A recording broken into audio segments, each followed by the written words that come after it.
राजू पारवे स्वतः आपल्या सोबत सध्या फोन लाईन वरून जोडलेले आहेत। राजू पारवे जी, आपलं खूप खूप स्वागत आणि तुम्हाला खूप खूप शुभेच्छा। उमेदवारी तुमची जाहीर झाली, काय प्रतिक्रिया?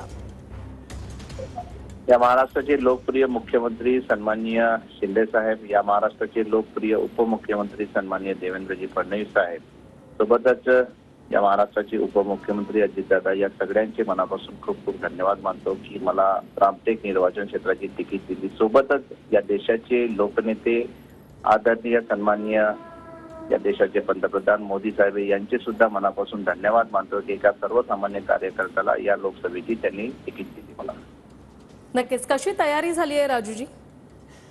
तयारी पूर्ण झाली आहे। महायुतीने आम्ही इथे आमच्या रामटेकमध्ये सगळ्यांनी एक महायुती म्हणून भारतीय जनता पार्टी, शिवसेना या सर्व लोकांनी, राष्ट्रवादी असेल, या सगळ्यांनी एकंदरीत आम्ही कालपासूनच आमची सगळी सुरुवात केलेली आहे आणि पद्धतशीर तयारी आमची झालेली आहे।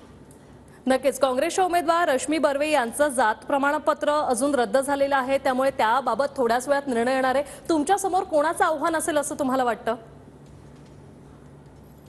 ज्या पक्षाला आतापर्यंत एखादी व्हॅलिडिटीचा उमेदवार तयार करता नाही आला, आणखी काय म्हणावं त्या पक्षाबद्दल? नक्कीच, म्हणजे तुमच्या समोर आता वाटते की आता आव्हान तर निवडणूक आहे, एकमेकांसमोर आम्ही ठाकणार आहोत, निवडणुकी पद्धतीनेच लढणार आहोत, पण ज्या पद्धतीने या देशामध्ये सन्माननीय आदरणीय मोदी साहेबांची जादू यावेळी चालणार आहे हे नक्की आहे। नक्कीच, खूप खूप धन्यवाद, तुम्ही आमच्याशी बोललात आणि तुम्हाला खूप खूप शुभेच्छा निवडणुकीसाठी। तर बुलढाण्यात लढत कोणती निश्चित झाली आहे ती आपण पाहूया। ठाकरे गटाकडून नरेंद्र खेडेकर तर शिवसेना शिंदे गटाकडून प्रतापराव जाधव यांची लढत निश्चित मानली जाते। तर हिंगोलीमध्ये ठाकरे गटाकडून नागेश पाटील आष्टीकर आणि शिवसेना शिंदे गटाकडून हेमंत पाटील यांची उमेदवारी जी आहे ती निश्चित झालेली आहे, यांची लढत निश्चित झालेली आहे। ठाकरे गटाकडून संजोग वाघेरे तर मावळमध्ये शिवसेना शिंदे गटाकडून श्रीरंग बारणे यांच्यामध्ये लढत असणार आहे। शिर्डीत ठाकरे गटाकडून भाऊसाहेब वागचौरे तर शिवसेना शिंदे गटाकडून सदाशिव लोखंडे यांच्या नावावर आता शिक्कामोर्तब झाल्याने या दोघांमध्ये लढत निश्चित झालेली आहे। तर दक्षिण मध्य मुंबई आपण पाहिली तर ठाकरे गटाकडून अनिल देसाई आणि शिवसेना शिंदे गटाकडून राहुल शेवाळे यांच्यामध्ये लढत असणार आहे।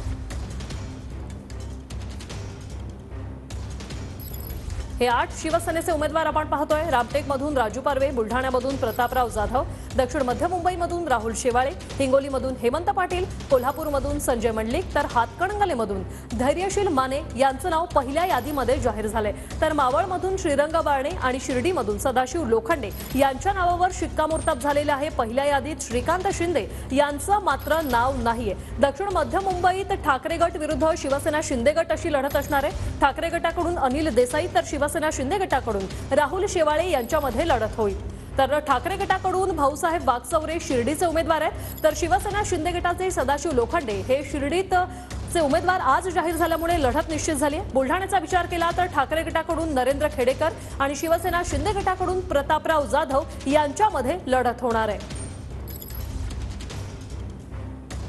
ठाकरे गटाकडून नागेश पाटील आष्टीकर हे हिंगोलीचे उमेदवार आहेत आणि शिवसेना शिंदे गटाकडून हेमंत पाटील हे उमेदवार जाहीर झाल्याने आता हिंगोलीमधील लढत निश्चित झालेली आहे।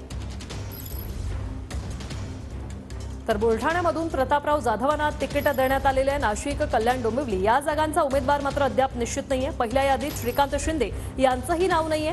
हातकणंगलेमधून धैर्यशील माने यांना उमेदवारी जाहीर झाली आहे। शिंदे गटाच्या उमेदवारांची पहिली यादी आज जाहीर झाली आहे।